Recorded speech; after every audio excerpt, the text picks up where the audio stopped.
Richard Skipper celebrates. Every show is a celebration. Richard Skipper celebrates the best in entertainment. Each show, Richard delivers the artists you love, showcasing what makes them unique. Never gossipy. The antidote to a sometimes hectic world. Now, here's your host, Richard Skipper.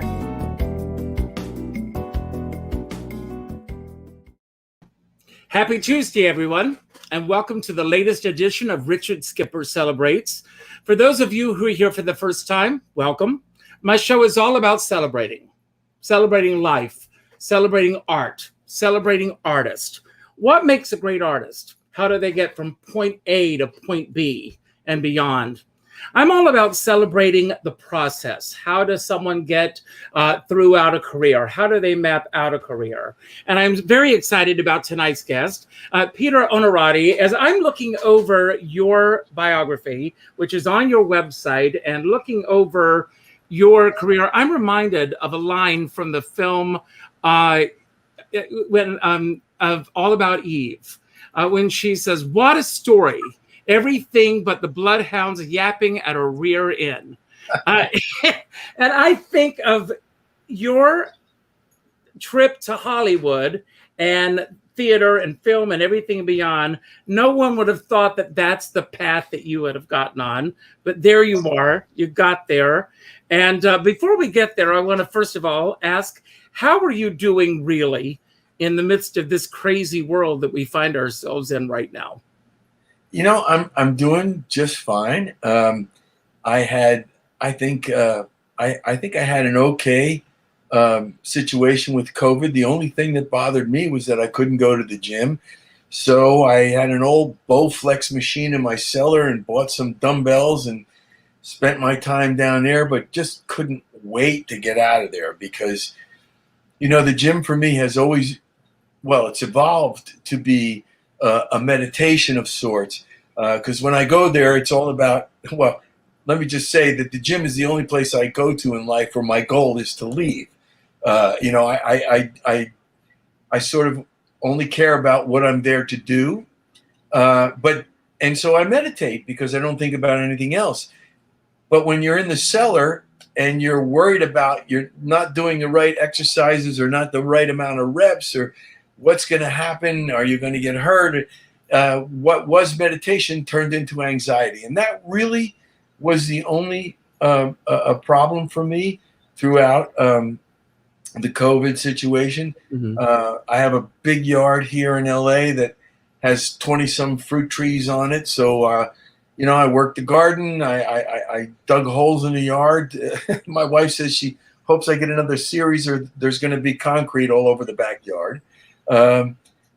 So I think I did better than most. Mm-hmm. Well, I want to go back. I mean, COVID for us here in New York, and you're not far from New York originally, Boonton, New Jersey. But for us here in New York, the deciding factor was March 12th of last year. All of our theaters came to a screeching halt. And our theaters, for the most part, they're starting to reopen. But they've been shut down for the most part for over a year and a half. What did your calendar look like on March 11th of last year? And when did you begin to first hear about COVID? And when did things start grinding down for you? I actually first heard about COVID towards the end of 2019 because my son had gotten married in October and wanted to do a honeymoon in Japan. And so, you know, they waited a little while and all of a sudden things started to filter in. So that's the first time I heard about it. Forward to, you know, March, I was scheduled to do an episode of Mom my second or third episode, and they called and said, no, we're shutting down. I hadn't had anything else on my plate at the time. There was some interest in a SWAT episode, which ended up coming a year later. And then when we came back sort of halfway in September or so, I started working a lot. I worked on Station 19. I went back on Mom. I went back on This Is Us. And the protocols were incredibly strict. And I would sit there. I would come from my trailer, sit down on the set. The director would come in. We all had masks on. He or she would give me some sort of take on what they thought the scene was. And then a COVID person would come in with a paper bag with my name on it. I'd take my mask off. I'd stick it in the paper bag. They didn't touch it. I would do one take. If the director wanted to change something, COVID person would come in. I'd put my mask back on. The director would come in. It was very, very strict on all shows. The first one I went back on was Station 19. I only had one scene, and it probably took an extra hour or two just for switching masks and making sure that everybody was okay. How long were you actually without work? Not too long, like 3 or 4 months. 3 or 4 months was about it. Look, I was without work when everybody else was without work, but as soon as there was a hint of the ability to come back, I came right back and started working. So, I had no problems. I worked an awful lot, considering. That's good. And how were you able to keep your artistic juices going during the pandemic? Well, my wife is a writer-producer. Yes. And she was in development. We had a lot of talks and stuff. And I wrote a play. My wife and I are both members of the Actors Studio, the acting unit. But I wrote a play and I presented it to the Playwright Directors Unit a year or so ago. And they accepted me to the Playwright Directors Unit. So I worked on my play. I have a kids book that I wrote. I have 2 or 3 series that I had pitched previously that I would look back into. So that's I stayed creating as best I could, and again I dug a bunch of holes in the backyard. Well, speaking of digging a lot of holes, I want to go back a long way. I want to first of all go back to your childhood. Back to Boonton, New Jersey. I always like to go back to the 5-year-old self, because to me, that 5-year-old self is the pure self. That's before you start school, for the most part, before peer pressure begins to get layered on you. Teachers begin to mold you into what they think you should or should not be. Take us back to that time in your life and what your life was like in New Jersey for you at that point. Well, actually, life was wonderful and sheltered. And I was in a kindergarten at St. Cyril's and Methodius, a Polish church in a town, Boonton, New Jersey, which was mostly Italian and Irish. Mm-hmm. I still speak to and am friends with some of the people that I was in kindergarten with. I still remember the nun, Sister Genevieve, one of the sweetest nuns in my whole short-lived career of Catholic school. I was kicked out in 5th grade, which is another story for later. But she was wonderful. And here's a quick story. My cousin Joel and I were in the same class, and there was a guy. I don't want to mention his name because he was very scary looking. He was the janitor of the church and the church grounds. And in the back of this room, so this kindergarten room was in the basement of St. Cyril's Church. So in the back, there was this wainscoting paneling, and cut into that paneling was a doorway that went through a stairway that went upstairs to the church. But you're 5 years old. You don't see that kind of detail. We didn't know there was a doorway there. And so every time somebody would act up, Sister Genevieve would bang on the pipe, and this janitor would come down, and we'd all be looking up front at her banging on the pipe. And the janitor would yell from the back of the room, "What's the matter, sister?" And it was like he appeared out of nowhere because he came out of this door that we didn't know was there. So my cousin Joel, There's God in you. oh my God, exactly. So in those days, we had those molded plastic seats, the little molded plastic seats with no ventilation or anything else. So my cousin Joel peed himself one time. When the janitor came out, he scared him so badly, he kind of peed himself, right? So there was a puddle because there was no place for it to go. And Sister came down and said, "Joel, who did this?" He said, "I don't know, sister, but whoever did it all over my pants and my shoes. I have no idea." How about holy water? Yeah, holy water, there you go. So, but the town of Boonton was it was probably the American graffiti of back east.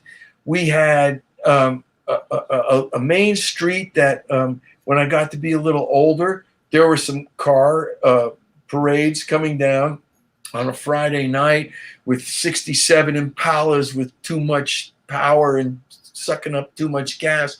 There was a beautiful, and still is, this gorgeous Rockaway River that runs through it, and two basins where we used to swim in the summer, and inevitably in the second basin somebody got hurt or killed almost every summer because we used to dive out of the rocks, and if you didn't know where things were, somebody who came from out of town would get hurt, you know. We had a drum corps, which I was part of at one point, which used to, in the summers, practice and parade around on the hill, and you could hear the Harmony Drum Corps playing their music. And again, when I got to high school, I joined the corps. We had a public beach, right on the river. It was we had all the pizza places. We had the greatest spot called the Reservoir Tavern, which one of my father's friends, his father owned and then passed it down. So it was a really family-oriented town, for better and for worse. People knew what you were doing, and they would tell your parents. That's right. Your parents would know about it before you got home. Yeah. But I want to talk about some of the, for lack of a better word, odd jobs that you had before your career began to take off. But were you actually thinking about a career in this business before? I never thought about being an actor. I wanted to be a professional football player. Mm-hmm. I played football my senior year at high school and did quite well, and then went off to a small college in Pennsylvania, Lycoming College, where a Division III school where they don't give scholarships. But I went there because I wanted to play. Mm-hmm. And then after that, I was able to get a free agent contract and try out with the World Football League. Myself and the other captain of the football team, my friend Tom Vanaski, who became a federal appeals court judge, but the both of us made it to the last cut, and then started, my career of business. I went back for my MBA to Fairleigh Dickinson University. I got my MBA, but I never had any thoughts about being an actor. The way I got into acting was really strange. I was going out with a woman that I knew from childhood, but we never connected because we were in different high schools. She was the art director for one of McCall's magazines, and she was working in New York City when I was still working at Ford Motor Company in Newark, New Jersey, and I was going for my MBA. And so I would go in, on Friday nights every other week, and we'd go to the Improv. By the way, at that time, Jerry Seinfeld was headlining, Joe Piscopo was headlining, all those guys. And I would look at those guys and I'd say, geez, I think I could do this. And she got so tired of hearing me say that, on the bus back to New Jersey, on those Friday nights, that she bought me a one-night stand class in comedy at what used to be called the Network for Learning. You could go all over the city, any classes, like anything from taking care of your feet to stand-up comedy. It didn't, So I took this class and I met a group of people, none of which were in the business, but it was an improvisation class. It was supposed to be stand-up, but it was improvisation. So I did this one class and they came up to me and said, you really would be good at this. You should do this. I go, no. I work in Newark for Ford. I'm not going to, So in the meantime, I got laid off from Ford because in 1980, the American automobile business was in the tank, and Ford had just paid for the last 2/3 of my MBA, and I paid for the first third. And as soon as I got my MBA, they laid me off. I went, really? You just paid for this, right? Well, I had done my master's thesis on that magazine at McCall's that my girlfriend had worked for. So I presented my thesis, and they hired me and created a job as the director of marketing and research for that magazine, Working Mother, from McCall's, and 2 or 3 others. In the meantime, these people contacted me again, and because I was done with my MBA and I wasn't doing anything too creative, I just joined their group, and we worked at all the shitholes around New York City. I remember one place was called the No Smoking Playhouse. Oh my God, I remember them all. Yes. Yeah, 78th Street Theater Lab, the place in the West Beth. So all those little places. And so that was fun. It was creative. It was helping me. I was at McCall's. I was writing sales presentations, and putting comedy in them and all that stuff. And so I was there doing that for about 3 or 4 years. And as has been the case in most of my life, that girlfriend from McCall's dumped me. And I was, first of all, when I worked at McCall's, I worked with 15 women. 2 were my superiors, and 13 were at the same level as me in sales and stuff. I got more penis birthday cakes than you could shake a stick at. So I had some of my research published in Advertising Age, and I started getting calls from major package goods firms like P&G and Bronfman and whatever. And they said, where did you get this research? I said, wait. You guys all paid for and subscribed to the same research that I did. But I'll tell you what, if you take out a package of ads in my magazine, I will ship you all the raw research because you own it anyway, so that your research department doesn't have to do all the work. They can just pick and choose what they want. They said, deal. So then I went into my boss, and we were friends, good friends. We had share in the House of the Hamptons, all that yuppie shit from the 80s. And I said, these people are coming back to me. They want to steal me away. And she said, well, the publisher doesn't know what you do. And I said, okay, wait right there. And I went into my office and I got a loose leaf notebook that I had kept for the 3.5, 4 years that I was there. And I went to her office and I said, now, before I open this notebook, you have to remember, I came to you from 4 years at Ford Motor Company. If you learn anything at Ford, you learn how to cover your ass. Okay? And I opened it up and I had pitched every day, that I pitched her an idea. And if it affected a change in the editorial placement or the ad departments or whatever over that 4 years. And I said, well, who does the publisher think did this? Which really pissed her off even more. So she got really angry and she started to realign my job description. By then I was going out with a starving actress who had 4 jobs, who is now my wife. And she said to me, I think you could be an actor. And I said, oh, really? So I can starve and have 4 jobs like you? So after I took the ice pack off my eye, I'm going to say something right now. Do you know how many actors are hating you right now? All these actors that have that bug, that drive, and you're just going along. You never had that drive or that bug. There was not that drive within you. Not at that point. Not at that point.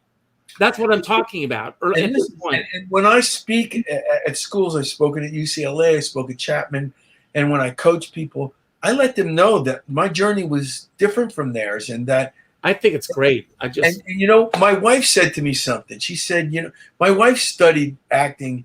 She grew up in Santa Barbara. She studied acting with a great leading man in the late 50s. Brilliant guy, sweet guy, Bradford Dillman. He was in Big Bus Stop with Marilyn Monroe and played St. Francis of Assisi. He was in, I think, Falcon Crest, something like that. Great guy. And Brad said something to my wife and the other students before I ever knew her. He said, if you want to be an actor, find something else that you love to do and can make a living at. Because you'll probably be doing more of that than you will be of acting, you know? And so I actually lived that, you know, and I was totally insulated. That's the thing. I would go into auditions. I went to auditions in ad agencies for commercials, and account executives were coming out and they going, what the hell are you doing here? You were just, I said, I am auditioning for this beer commercial. They go, get out of here. I go, you're not in McCall's anymore? I go, no, I'm not in McCall's. I'm trying to be an actor, you know? And it was great because I walked into every audition, no matter what it was, and I wanted the job as bad as anybody else. But I didn't need it. I loved my job in advertising and publishing, and I could have gone back to that in a heartbeat, you know? And so I quit my job. I took a crash course in commercials from a famous old second banana like an Ed McMahon. His name was Bob Collier. Oh my God, you're bringing back yes, you're bringing back lots of memories. Right? You and I hit New York at the same time. Actually, I came to New York in 1979, so all these names are just coming back. Yeah. And within 1 week of Bob Collier's class, I was on hold for a national commercial. So I thought, well, maybe this is a good move. And in the meantime, another actress that I knew said to me, my boss wants to meet you. She worked for a marketing consulting firm. And this guy said to me, listen, and this is, you're talking like 1985, 85. And he said to me, I have a marketing consulting firm, and you have an incredible expertise in the women's market, because that was my job, director of marketing and research. He said, I will pay you to come into my office and meet with product managers from major companies like P&G and Bronfman and the ones that offered me jobs, to talk to them for a couple hours and investigate new market niches that they want to be in. And then you promise me that you'll give me a couple more hours at home and come back in the next day with new products to pitch to those niches. He paid me in 85 $500 a day to do that. Now, as an actor, I only had to work 4 days a month to pay all my expenses, right? Mm-hmm. Even if I had an apartment, which I owned my own house at the time. And so I had none of the stress that normal actors have. And here's one other thing that I had that most actors didn't have. For the next 20 years, I played the very people that I was and lived at parity with for that first 12 years in the business world. Lawyers, advertising professionals, CEOs. I lived that, you know, so I didn't have to study it. I was that, you know. So there were great gifts, and it was great time. Oh, by the way, this was at the time when the stereotypes for commercials were that they were casting, looking for Tony Danza, Bruce Springsteen, Bruce Willis, and Billy Joel. Mm-hmm. Piece of each. Yes, absolutely. So it was the right time as well. Now, as all this is going on, were you living in Manhattan at the time, or you were still in New Jersey? No, I still lived in, my brother and I had bought a 2-family house from my father. I was still living in my side of the 2-family. But when after my second year making a living as an actor, in commercials, mostly, almost exclusively the first 2 years, I made more than I did as a Park Avenue advertising exec. And Jeanette and I bought a co-op in Chelsea, which I wish I still had. Oh my God. I bet you do. When was the last time you were in Chelsea? Oh, every time I go back, I go past my old building. You know. Oh, may I ask where it was? Yeah, it was 22nd Street between 7th and 8th. Oh my God. Oh my top floor, 6th floor walk up. So let me tell you what happened. I bought this place for $110,000, and I put, because I come from a construction family, I put probably $50,000 worth of work in it. It only cost me $12,000 because my friend Michael Clark and I did the work ourselves. In fact, I had my first equity job was at the Public Theater doing the first production of talk radio. So when I would work during the day and Michael would finish up, and I would come back at night and there would be bags of plaster on this. This was a 6th floor walk up. And I would come after I do the show at the Public. I'd take those bags of concrete down, walk them up 22nd Street to somebody's townhouse who they were renovating, and throw them in their dumpster, and then go back upstairs and, you know, have dinner and go to bed, you know. So they forced me to sell probably close to 10 years later, because they knew that I wouldn't fly back. If I knew, because I had business law in undergraduate and in graduate school, and I knew. They told me I had to own or occupy. I said, no, I don't. But they knew that I wouldn't hire a lawyer and fly back and forth and spend the money to fight them. So I sold it probably for about I think it was about $160,000 or $170,000. Wow. You know, now a guy hit me up on Facebook last year. He said, "You remember me?" And I said, "Yeah, I used to use your name as an improv character because you had a funny name." And I met him in the Bob Collier class. And he said, "You still have that co-op in Chelsea?" I go, "No, man. They made me sell it." He goes, "Do you want to know what it's worth?" I go, "No, I don't want to know what it's worth." He said, "Well, it sold 7 years ago for $907. And it is still a 6th floor walk-up. But because I renovated, it has a washer and dryer and a dishwasher in the little kitchen. You know, it's self-contained units. It was a heaven for us in New York. But that location is unbelievable right now. Sure it is. Location. Yeah. I want to go back when you started, booking these commercials and everything. How did you begin to learn the ropes in terms of learning who the powers that be were? Did it come through the context that you have? Was it word of mouth? Did people start calling you saying, "You need to see this person needs to see you"? When did people start to become aware of you and the work that you were doing? So when I left the business world, I didn't have any of my cards. My wife, Jeanette, was being represented not exclusively by a couple agencies for commercials. One was Jacobson Wilder, which became Jacobson Wilder Keston. Doug Keston is still in the business. And so I had my old girlfriend from Working Mother hire a photographer to give me headshots. So Jeanette took my headshot into Jacobson Wilder. And like I said, at the time, Bruce Springsteen, Bruce Willis, blah, blah, blah. They looked at my headshot and they go, "Oh, no, I can get this guy work," you know. So without my cards, they started sending me out. And I mean, almost immediately, I booked my first commercial was a national United Airlines commercial. And then I had a Miller Lite commercial with Conrad Dobler that was huge. The old tastes great, less filling deal. And that's when the commercial casting people started to know me. But you know the old joke about an actor's career, right? Oh yeah. You were Onorati who? Peter Onorati, give me a Peter Onorati type. Peter Onorati who? Right?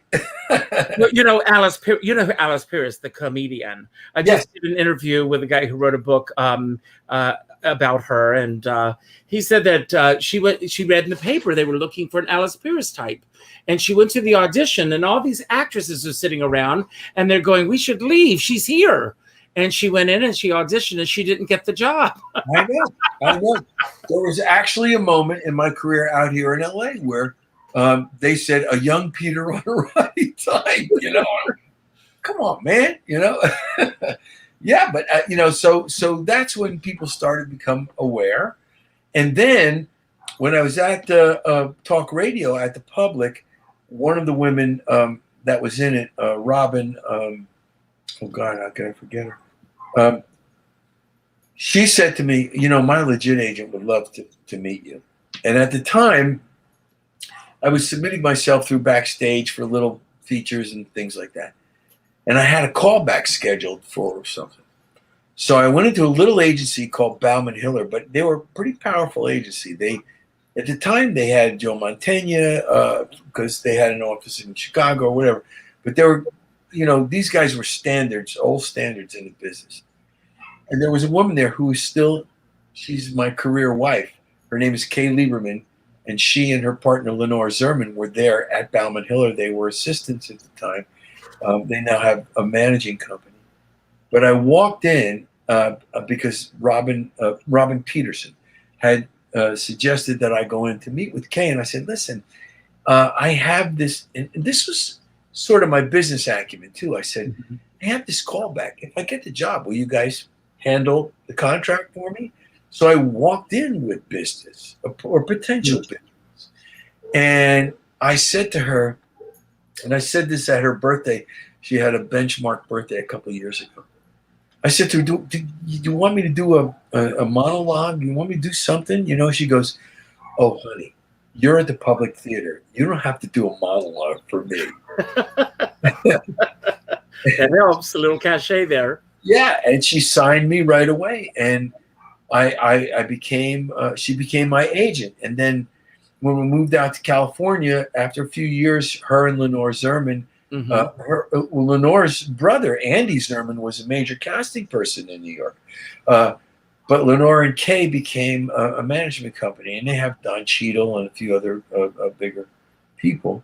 And so, I stayed, I bounced around to agencies, but Kay has always been in my life, and that's, that's what happened. In fact, when I write my autobiography, I'm going to use something that Kay told me as my agent as the subtitle. I walked in one day, she goes, oh, there's this great role for you in this little movie. He's 30s, Italian-American, and not drop dead handsome.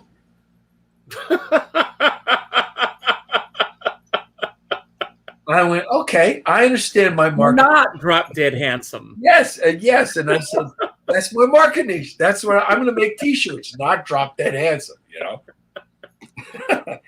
It's good to know where you stand in this business. Well, I want to ask you, at what point did the ambition kick in? When I bought the apartment in Chelsea, and I bought a house out here. I tell you truthfully, when I came out here, I had only done Kate and Allie, and I had only done improvisational comedy. When Stephen Bochco made a leading man out of me, is when I started to create some ambition towards you know what? I don't know if it was ambition or if it was expectation, which is the most dangerous thing to have. But it was kind of both. I had an expectation about what I could do with my life. I think the ambition might have kicked in again when at one point, we had this big house we're living in, the first house we bought here, and the apartment in Manhattan, and had to pay for all three. And all three of my sons were born. So ambition or necessity, but I think they were simultaneous. And and maybe that's when I became anxious as well about Mm-hmm. making a living at this and understanding that you don't have to be George Clooney to be successful. Mm-hmm. You only have to work and send your kids to college and pay for your house, you know? Well, that brings me to my next question. Is there a way, and perhaps you're the answer to this, to map out a career such as the one that you have? And what works for you? And what methods could you bring to, no two careers are alike, let's face it. But Yeah. what works for you in terms of the day-to-day machinations of mapping out a career for yourself? So I think I stopped mapping out a career about 4 or 5 years into it because I discovered that my map was irrelevant. My energy towards that map was always relevant. And that's something I got from Bob Collier, by the way. Mm. You know, what did they call him? Anyway, I envisioned what I wanted for myself. A vision board? There was a vision board. There was a vision board, actually. An affirmation, okay? Affirmation, okay. An affirmation is what carried me through. In fact, I remember when I first got into the business and saying that affirmation on the way up on the subway. And this was the greatest gift, I think, one of the greatest gifts of my career. Saying that affirmation on the subway up to a commercial audition or whatever it was. I didn't necessarily believe it, but the interesting thing was that arithmetically, aside from all philosophy, all reality, all religion, all expectation, arithmetically, I filled my mind with positive thought, and there was no room for negativity or doubt. And I would laugh at myself that I didn't believe it, but kept saying it. But then I realized when I got home that day that it carried me through the audition, it carried me home, and I never had a moment's doubt while I was there. I might have had doubts after, but it was really interesting that just like I said, it was almost an arithmetic substitution of putting that positive thought in my mind that didn't allow me to think negatively. Now, in terms of mapping things, I did map in the beginning. And if I look back, I have achieved my map. But in the middle there, when I got to the point where I was dealing with big producers and I let go of my expectations, which were part of my map. And I dealt with everybody on an honest level. When I coach people, I tell them, listen, you're going to make a lot of mistakes in this business. But if they're honest mistakes from your heart, you can live with that. The first mistake you make from trying to be politically correct or to engineer your expectations that goes wrong, it'll haunt you for the rest of your life. Make honest mistakes, you can live with that, you know? I made an honest, what I would call an honest mistake.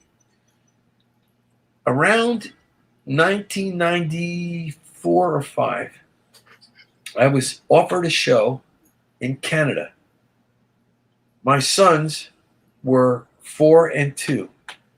I said to the studio, no, I'm not going to do this show. I don't want to be away from my kids. They said, well, just do the pilot. Don't worry about it. Okay. So I did the pilot. I said, but I'm not going to do this thing. I'm not going to go to Canada for 25 weeks a year. They said, no, it's okay. When the pilot was done, there was a huge blow up involving shows like ER for me and this other show. And the person who wanted me to do that show in Canada became a very, very powerful person here in Hollywood. And he blackballed me from doing a lead on his network for 26 years. Oh my God. Wow. I could guest star all I wanted, but I was not allowed to do a lead because of him. And so, but that was an honest, quote unquote, mistake. But it's a mistake, it's a choice I would still make to this day. You know, your family's the most important thing, you know. None of this stuff is real. My poor parents, they're both gone now. They never really understood what I did. My father was a mason. He was a stonemason. You know, my mother was a housewife from New Jersey. I remember the first time when I finished the pilot of Cop Rock at 4:00 in the morning. My son, Sebastiano, Sonny, it was his first birthday party. 6:00, after 2 hours of sleep, I get up and preparing the yard, and my father comes out and he goes, "So you're out of work now, right? You need money? What do you?" I said, "No. I'm okay. I'm okay. This is Stephen Bochco, you know." Little did I know it was going to be his biggest flop, but it still started my career, and I became one. And he was my mentor. May he rest in peace. And absolutely. Wow. But nobody understood. Nobody where I came from knew what I did. I had guys from high school telling me at reunions, "I was funnier than you in high school. How the fuck did you get that?" You know. So you know. So what are you going to do?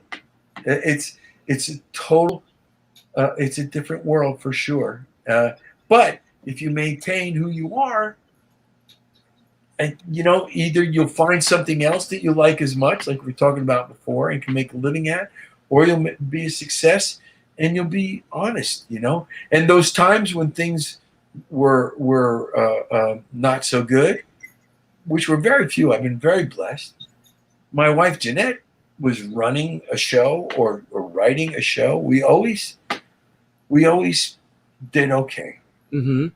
You know, what is the biggest aha moment that you've had in your career, where the layers of stress just got lifted right off of you?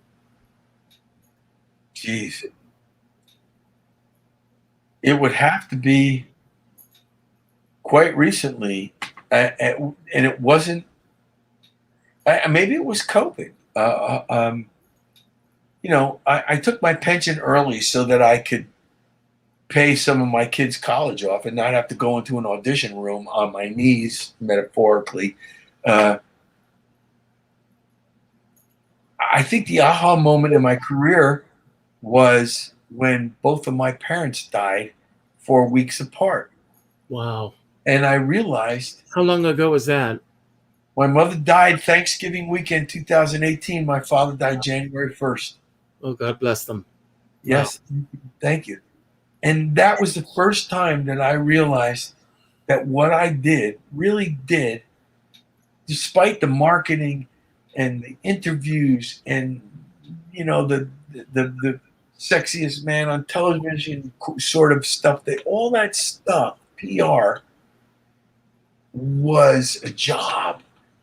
And how long do I want to do that job?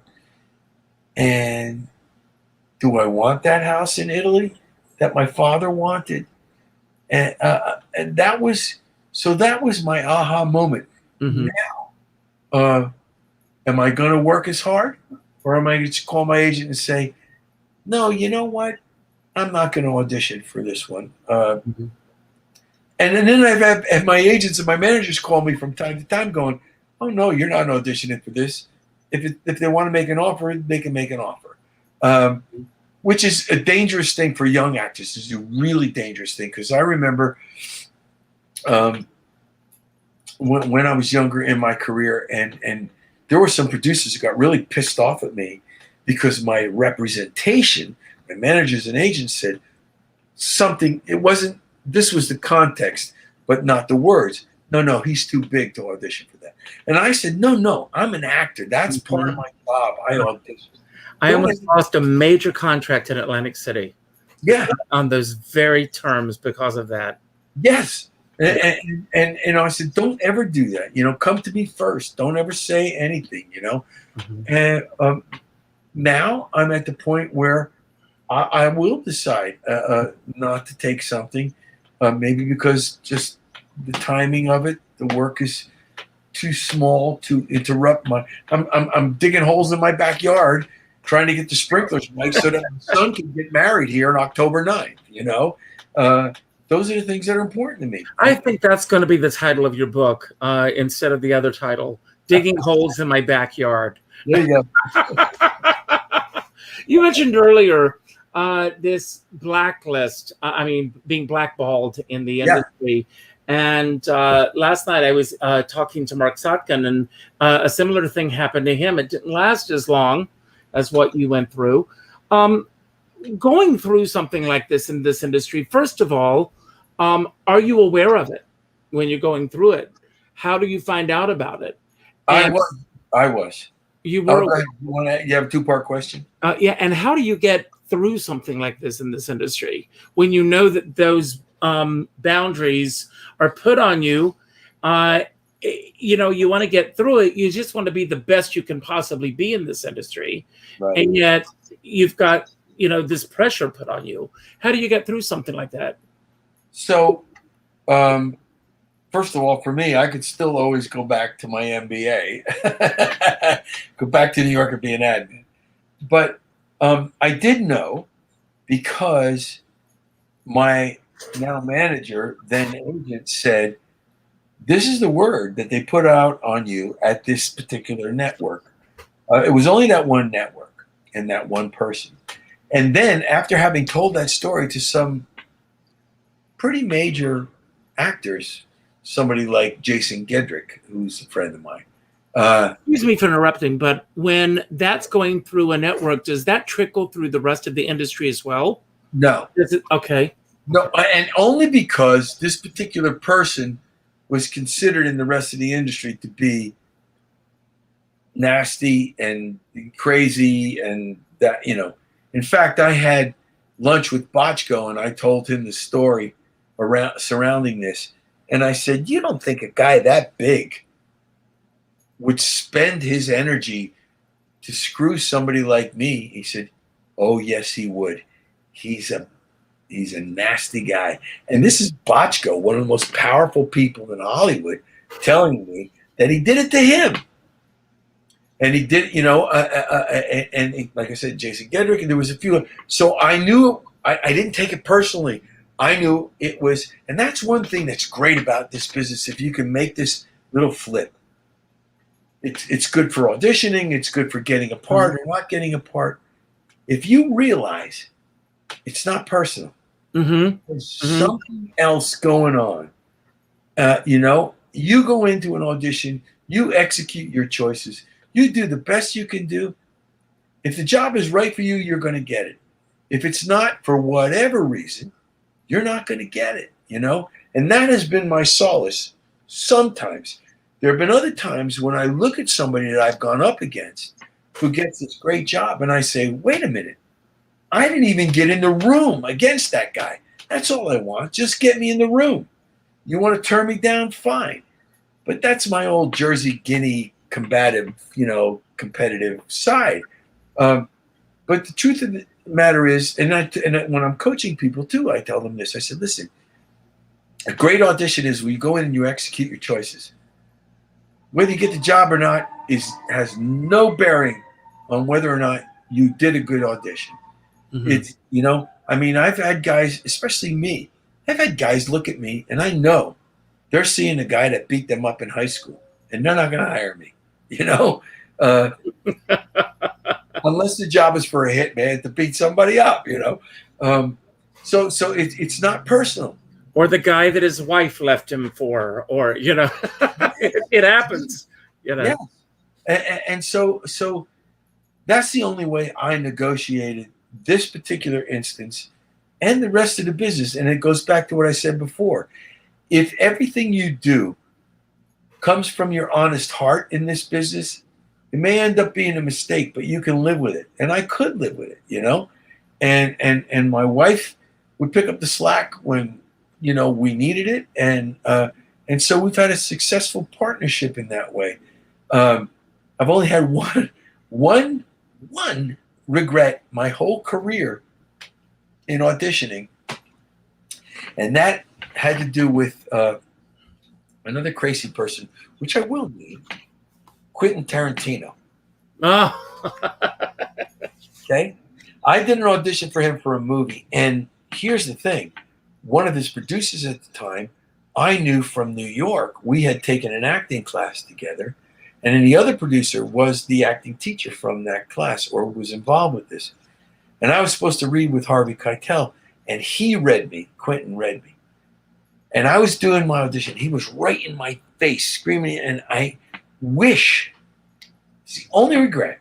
I wish that I had grabbed him by the neck and pushed him away and said, "If you want to act, act. This is my audition, you jerk. You watch me." And I'll tell you something. If I did that, I probably would have gotten the job. You would have gotten the job. But that's my only. I can't think of another regret but that one. Well, we're going to be wrapping up in a few moments, but to wrap up, I've got some questions. These are just some generic questions that I'm going to throw at you just to wrap up. They're not any specific questions directed at you, but just questions that I put together based on just some readings that I've done, just for some fun. When or on what subject have you been the most hypocritical? Wow. Jeez. Oh, that's a tough one. Maybe this new thing of gender fluidity, because I don't understand it. I don't understand it. Say that. Yeah. I was at a lunch on Sunday, and we were having this discussion. Yeah. And it's our generation. It's something that we were all being very honest about. We don't understand it. Yeah. Yeah. I'm not against it. I don't understand it. But I would say at this point, not understanding it, that's probably the thing I'm most hypocritical about. Okay. And who is the easiest person to be with that you know?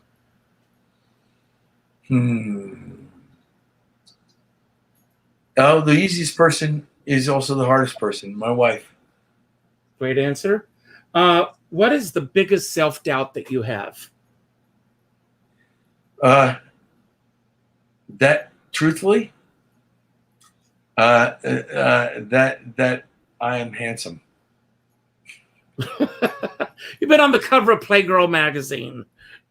Yeah, that's not a big deal for handsome. What is the biggest debt that you ever ran up? Biggest debt? Wow. Well, it would have to be one of my homes. This home right here. Yeah. Who is the worst creep that you ever dated? Wow. And you don't have to mention names.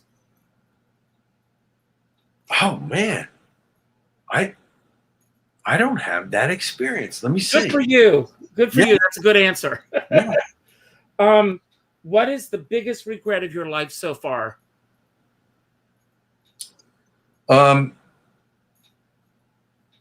That I couldn't make a celebrity life for my parents, that I couldn't buy them a house in Italy, that I couldn't give them things that bigger people with bigger careers could do. I'm sure they're smiling down on you. Know that. Who is the worst enemy that you've ever made? You don't have to mention a name, but you can give us the circumstances of why you made that person an enemy. Worst enemy. Holy shit.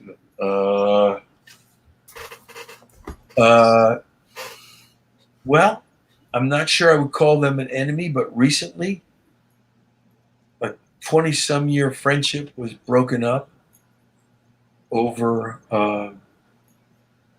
over a job that was done on my house. So I don't know if I can call them an enemy. Let me see. Who's the worst enemy? Oh, the worst enemy I ever made was this major person who blackballed me at the network. He was at Warner Brothers at the time, and it became, this guy's famous, and he just had a big fall from grace. Wow. So, that's the worst enemy. Absolutely. And what is the largest sacrifice that you've ever made? Wow. Largest sacrifice. This might sound strange, but I think the largest sacrifice I ever made was holding back from bringing up my sons in the way that I was brought up. I did some of it, but I did not give them the gift that I was given, which was being able to go beyond your perceived limits. I don't think I gave them that. And it was a great gift for me. It was given to me by psychotic coaches and teachers, for sure. Probably could have been done a better way. But I sacrificed my intuition in order to, bring up these kids with my wife, who was born and raised in Santa Barbara, and California ennui versus anal retentive Italian Catholic from New Jersey. I think I sacrificed a lot of that philosophy, and that's a regret. Well, Peter, if you've enjoyed this half as much tonight as I have, then I've succeeded.